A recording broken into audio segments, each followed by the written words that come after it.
What's going on, guys? Nate here with Kweku Arkorful. We are super stoked to have him tonight because it's one of those times where there's some interesting things going on in our world, and I think everybody needs a little bit of goodness. So one thing that we've been really blessed by is you guys paying attention and listening and watching these. And another thing that we've been blessed by is our sponsors. So a quick word from them. We'll be right back with you. Hey guys, where do you want to order from tonight? I don't know. Have you guys had Philly cheesesteak pizza from Inglewood? Yeah. Have you had the brisket wonton from Mary Jane Bourbon Smokehouse? That sounds so good. But Minglewood has a satellite IPA and it is freaking delicious. I know this! Guys, come on. Where we want to order from? Have you had the old fashioned though from Mary Jane Bourbon Smokehouse? It's Lit City! Lit City? Oh my God, that sounds really good. I know you're hungry, but Minglewood's super easy because they've got curbside pickup. Yeah, and Mary Jane has curbside pickup and cargo as well. Oh, wait, Guys. Doesn't Minglewood have cargo too? Yes, and I think they have an abundant supply of toilet paper from what I hear on the street. Toilet paper? Yes. All right, now you're talking. Guys, let's just order from both. I don't know. MJ is sounding pretty lit. Bam City. I'm talking LIT. Let's just order from both. All right. We're gonna need a bigger table. We're gonna need a bigger table.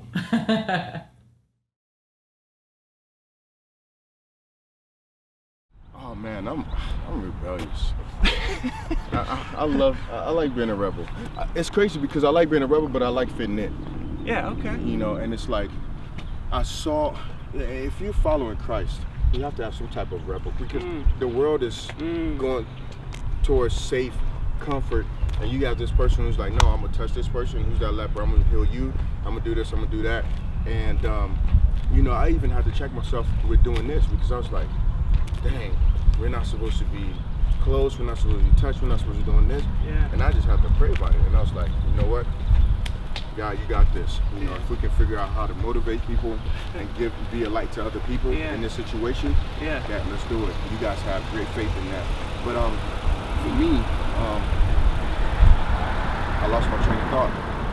I mean, you were talking about how like it's not about us, you know, and you said that had to pray about doing this and getting together, and we're kind of in a time right now where people are afraid to be around one another. Yeah. And I think that for a good reason. I mean, this is a time that my future children and yours as well are gonna read about and learn about in their classes. You know, one thing that it really strikes me though is you've got this ability to kind of be a rebel, and you know, for speaking biblically, the Bible does teach for us to be not of the world, right? While we're in the world, yeah. Yeah, and so I think it's good to lead by example and allow people to follow. Yeah. And the right things, you know. Yeah, I mean, so speaking of that, maybe this might even help part of your train of thought. I don't know if you're going this direction, but is there a little bit of pressure when you do have people that look to you for advice and do seek your guidance and your leadership? Yeah, and you know, I struggle with like giving advice because the thing is I'm a doer. I don't like telling people.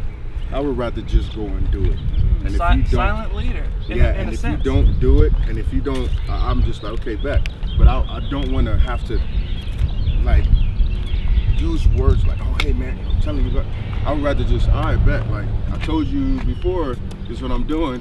I hope you get it. If not, you know, because the thing is, I don't know. It's just, I don't know if that was just something that was important to me. I would just rather just go and do rather than just talking about it, you know. So I think that's huge. Do you think that there are things that have led you to where you are based upon your faith?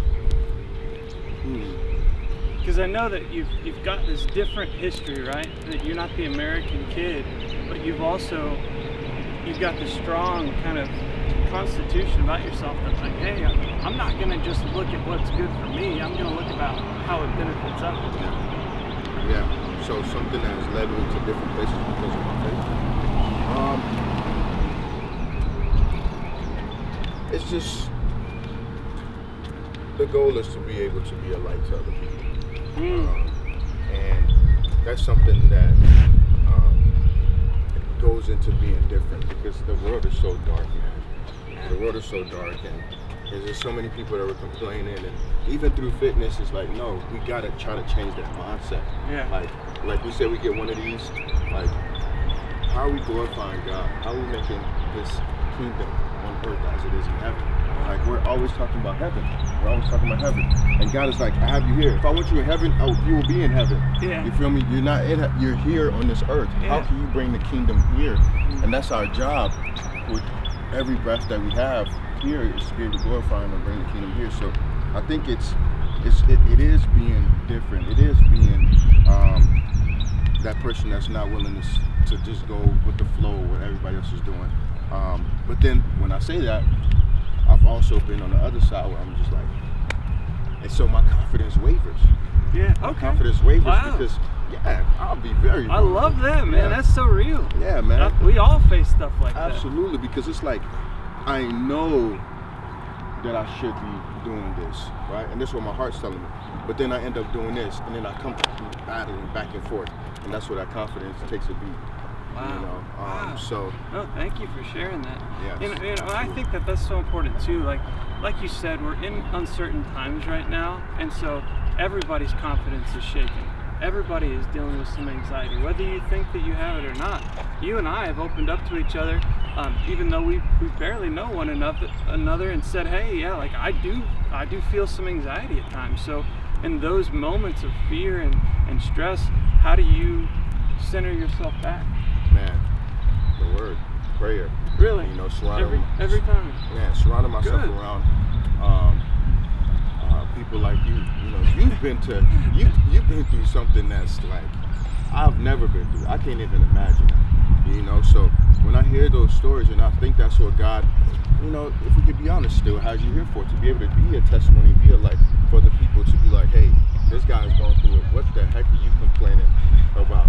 You feel me, man? Yeah, you lost your girlfriend or something like that, or you lost this, or you're going through that. Okay, I got you, but like this guy, what he's been, you know, so it's just, how can we all help each other? You know? Thank you, man. And for me, it's also in fitness, but like I have a Wolff-Parkinson White disease where my heart can beat up to 200 something, whatever the doctor says. Really? Beats per minute. Well, me just sitting, you know, I don't have to do anything. Yeah, so, Wow. and a small percentage of the world has a 0 point Yeah. something. That alone will give you anxiety. Oh yeah, and the thing is, you know what? Before this whole virus and every pandemic thing started, I had the worst anxiety. I literally had to take a day off from work to go and get tested, like blood, all of that stuff. And it's not the sexy thing to talk about. I didn't tell my parents, you know, just the, you know, can't share with you because those are, you know, my colleagues. Yeah. But it's just like, it was the worst thing ever. But now, like, I don't know if God prepped me for this situation, because people are struggling right now. Oh, yeah. With anxiety. Oh, yeah. And the thing is, which is even worse, is right now people have to deal with stuff that they normally could escape from. So, Ooh, like, yes. you don't like your spouse or your kids are getting on your nerves. Oh, I could go play some basketball with my homies, or I could go get, you know, some frisbee going, or Dive I into could my go, work. I could go. Yeah. Yes, I could get engulfed and just stay in my work. But right now is the time where people have to Head on. exactly. Head on. You got it, You brother. gotta go home. You gotta stay Wow. home. You gotta quarantine. You gotta look your son in his eye, and you stay. You know, get like the things that we're running from. Yeah. Now God is putting in front of us and saying, deal with it. Mhm. You know. Mhm. And when we weren't taking care of our health, now everybody's washing. Now people are like, oh man, I need to go and, you know, buy some orange juice. Now I need to go and do this. Now health is like the things that we took for granted are at the forefront right now. You know, so you can't run Wow. anymore. It's right there.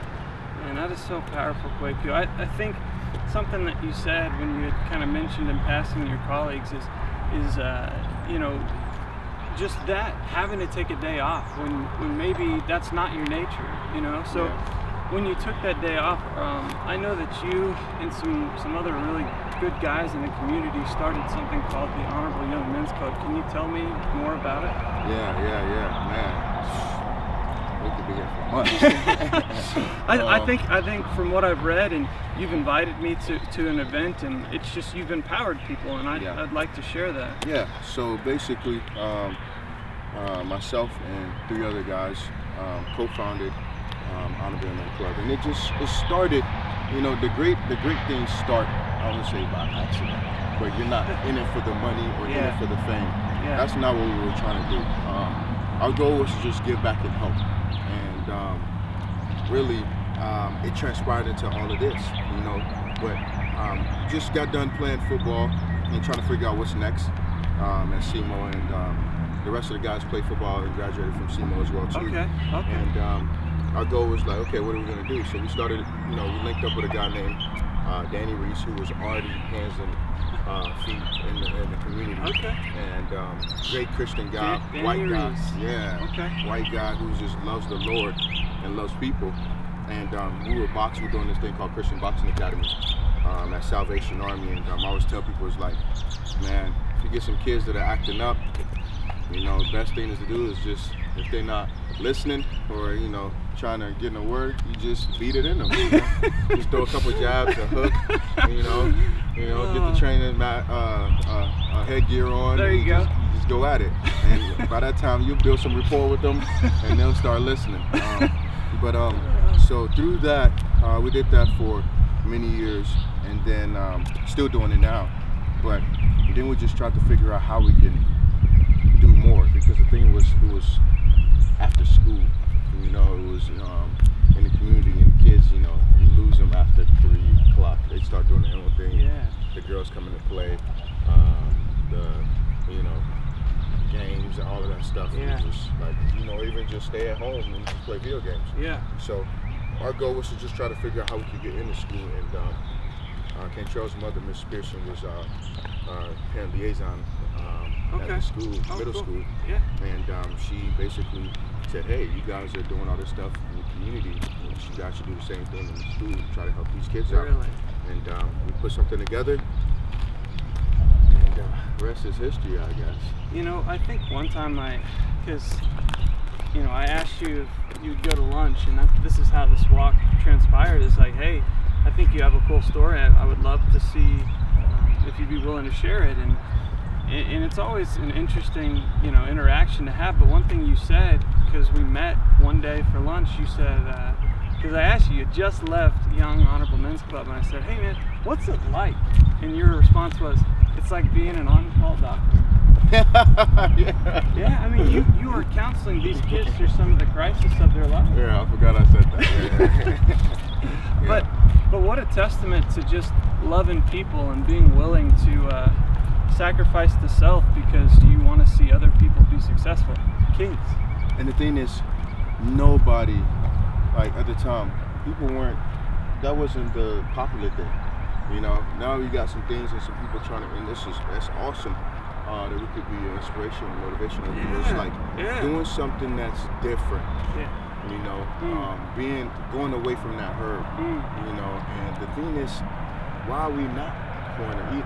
My goal is like, when people say why, I always say why not? Why not the youth?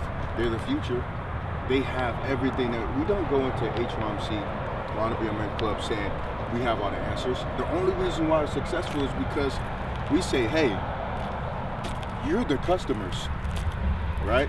We're trying to cater to you. That's like walking into Apple and the kids being the customers, but you know, you're like, oh, get out of here. Oh, we're not gonna listen to you. This is what Apple wouldn't exist. Wow. Apple cares about their customers. Wow. So what we did is that we started caring about our customers. The kids were our customers. Hey, how do you want the classroom to look? Okay, we're gonna take these desks out. All right, let's get some chairs in. Let's get a TV in there. You know, so you respected them. Yeah. That's so cool. You know, I'll share a quick story with you because I am fascinated with what you guys are doing, and I'm very proud to be able to share with people the good things that are happening. But there was a camping trip that you went on, and I don't know if you remember the story, and maybe you went on it, you probably did, but there was a photographer that got invited to kind of get to capture, Tyler, exactly, to get to kind of capture part of the story, and there was a kid that was acting out, and apparently, because you said his name, you know, I'll also tell the story from his perspective because he's the one that relayed it to me. You or whoever else, Wiki, I'm not sure who it was, Cantrell, walked over to him and you kind of said, hey man, what's going on? And you met him where he was at. He calmed down. He was able to do whatever you guys were doing as far as activities.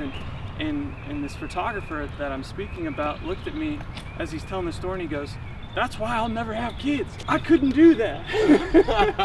and it was just it was just that beautiful moment of like, people notice that when you invest in something and you care about it to such a degree and it makes an impact, it's going to be something that other people want to be a part of. So thank you guys for what you're doing. Yeah, no problem. Yeah. So, as we're wrapping up here on this beautiful April day, if people were to hear a message, if you were to put a message out to say like 10 to tens of thousands of people, what would that message be? Wow.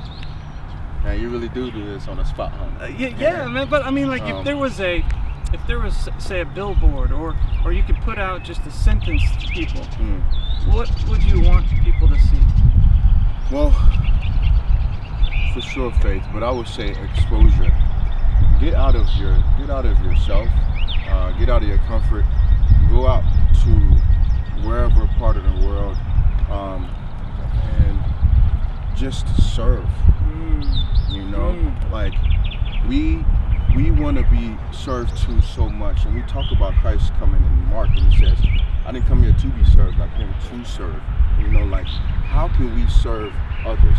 That's the only reason why we're successful in HRMC, and we'll continue to be successful because we are willing to outserve anybody, for these kids. And the thing is, like, that's what is missing nowadays, because it's all about me. It's all about, look at me, look at what I'm doing. It's like, what about them? What about other people? So if you could just go and just serve people, even especially the people that like you can't repay you, the people that are the least of these. Go out there, get out of your comfort zone, serve them, and your heart will be just absolutely full. Yes, full. absolutely. So exposure, which I love that, because so often when a child is being raised, you want to expose them to things to make them more well-rounded, right? Take them to a different country. And when you're speaking, I'm thinking about, man, I got to get kids to Ghana someday so they can slow down, get off their cell phones and relax and enjoy and be in the moment. Guys, we're thankful that Kweku has joined us tonight. What a full, fulfilling conversation that we've been able to just be a part of. I know that he has a couple of different places that you can look him up. Probably Instagram, Facebook, I'm guessing maybe even Twitter, but I believe it's Chosen Fitness. And Honorable Young Men Club, and there might be a sweet backpack that you might need to just find on your own. I'm not gonna tell you where to find it, but there's some backpacks out there that'll change your life. So Kweku, thank you, brother. I would hug you. We're not hugging right now. Guys, thank you for being with us. Thank you for watching. Please share this, like it, and let's let people know. See you next time.